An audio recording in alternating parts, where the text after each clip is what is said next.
Aspirants, आप सभी का स्वागत है एनालिस्ट आईएएस के यूट्यूब चैनल पे। तो रिसेंटली जॉर्जिया का एक कोर्ट ने ट्रंप और उनके कुछ साथियों को जो जॉर्जिया रिको एक्ट है, इस एक्ट के अंदर उनको कन्विक्ट किया है। अब इसमें इम्प्रिजनमेंट के चांसेस हैं। हम देखते हैं कि इसमें क्या क्या चीज़ें हैं, क्या पेनल्टीज़ हैं, क्या इसमें जो जेल वगैरह होती है वो कितने टाइम की होती है। वील सी वाई न्यूज़। इसमें ये इंपॉर्टेंट नहीं है कि ये कहाँ से आया या कैसे है, ये इंपॉर्टेंट है कि ये क्या है। क्या भारत के अंदर कोई ऐसा लॉ है जो ऑर्गेनाइज्ड क्राइम से डील करता है, और अगर है तो क्या वो सेंट्रल लेवल पर या स्टेट लेवल पर है। स्टेट लेवल पर है तो कौन कौन से क्राइम्स हैं, या कौन कौन से लॉज हैं। ये सारी चीजें हैं। वील सी वाई न्यूज। रिको क्या है, पेनल्टीज क्या है, इसके अंदर कैसे कैसे कन्विक्ट किया जाता है।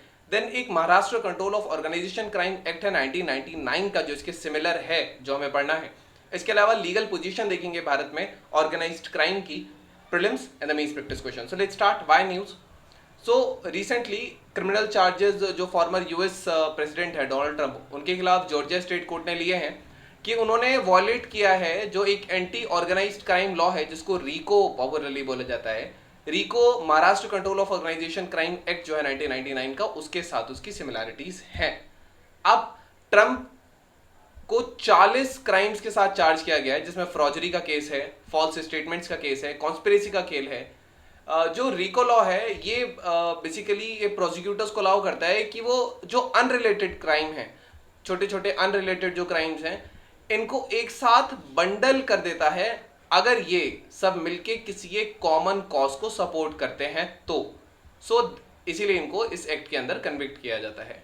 अब जैसे एक कन्विक्शन रैकेटेरिंग का जॉर्जिया में, इसमें 20 साल का इम्प्रिजनमेंट है। अब रिको क्या है?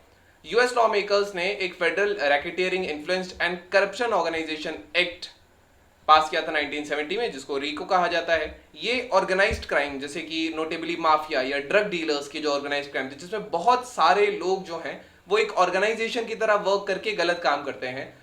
मोस्ट स्टेट्स में नई सिमिलर लॉज इनेक्ट किए अलग अलग ट्विस्ट के साथ। एंड मेन जो हम जानते हैं, it is a federal of states, right. Now, main requirements under the federal RICO law are that at least two underlying crimes जो हैं and participation in a criminal enterprises, ये अगर एक long term period में हो रहा है, ये main requirements है।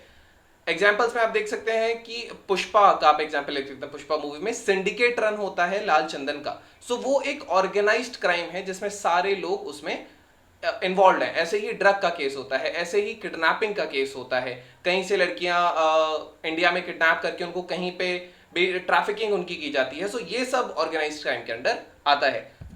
अब जॉर्जिया का जो रिको लॉ है, ये क्रिमिनल एंटरप्राइजेस जरूरी नहीं है कि वो लॉन्ग रनिंग है, काफी सालों से चल रहा हो, और उसमें लगभग 50 अंडरलाइन क्राइम्स हो।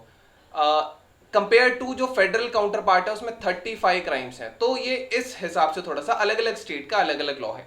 नाउ डिफेंडेंट्स अगर वो गिल्टी पाए जाते हैं जॉर्जिया रिको चार्जेस में, इनको 5 साल से लेके 20 साल तक की सजा हो सकती है। और जो फेडरल लॉ है उसमें मैक्सिमम तो सेम है, लेकिन उसमें कोई मिनिमम नहीं है। अब पेनल्टीज क्या क्या लग सकती हैं, इसके सीरियस कॉन्सिक्वेंसेस हो सकते हैं।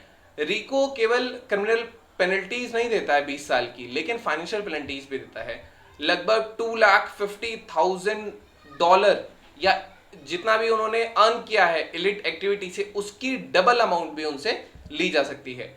अब जो प्रिजन का टाइम है, ये लाइफ सेंटेंस तक इंक्रीज किया जा सकता है, डिपेंडिंग अपॉन की अंडरलाइन क्राइम है वो क्या कमिट किया गया था। एंड अगर कन्विक्शन होता है तो जो डिफेंडेंट का पूरा इंटरेस्ट है या उसका जो एंटरप्राइज है जिसके थ्रू उसने काम किया था, that is handed over to the government, right. This is what happens under this act. अब what is this Maharashtra control of organised criminal act 1999? क्योंकि महाराष्ट्र में उस समय दाऊद या और भी ऑर्गेनाइज्ड क्राइम्स चलते थे, तो इसीलिए इस एक्ट का आना वहां जरूरी था। ये इन्हीं को टैकल करने के लिए आया था महाराष्ट्र में। एक्ट ने स्टेट की पावर को लिमिट नहीं किया था, लेकिन ये नेशनल, ये केवल और लिमिटेड नहीं है केवल महाराष्ट्र तक, या नेशनल कैपिटल ऑफ जो टेरिटरी है दिल्ली, यहां पर भी अप्लाई हो सकता है। एंड कोई भी ऑफेंस इस एक्ट के अंदर अगर आता है तो वो एक कॉग्नाइजेबल ऑफेंस है।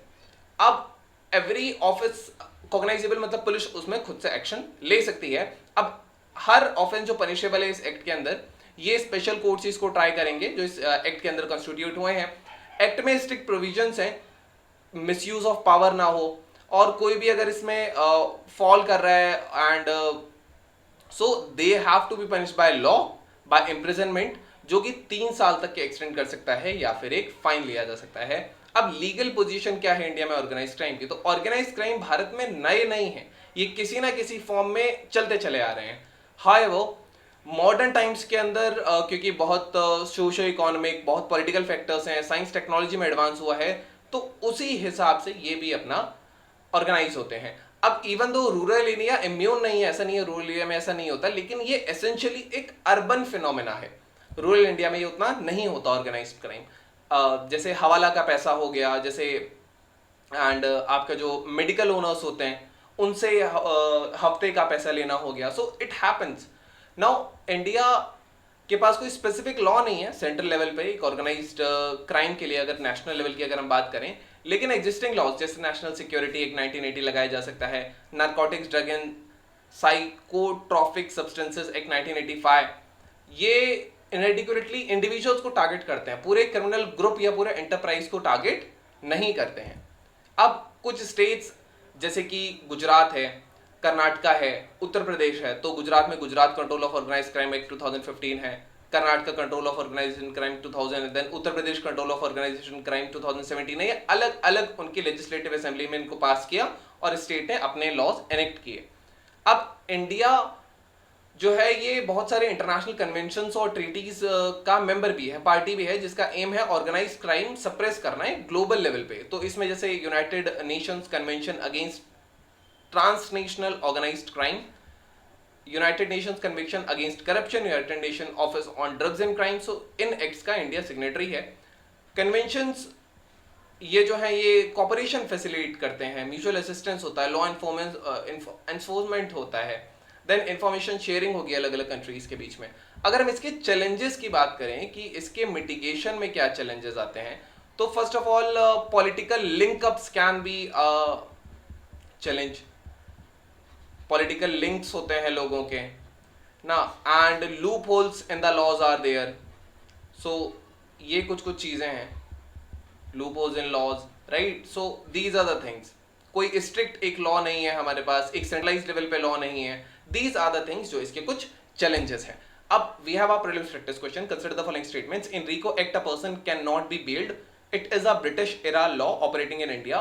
Recently, former president of USA, Trump was charged under this act. This is D. Okay.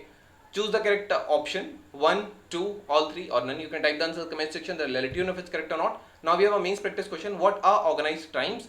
What are its impact on the society? Suggest measures to address the challenges posed by it. So this was all about today's video and session. Hope you understood it. Thank you. Have a nice day and stay tuned with Analyst IAS for your better preparation.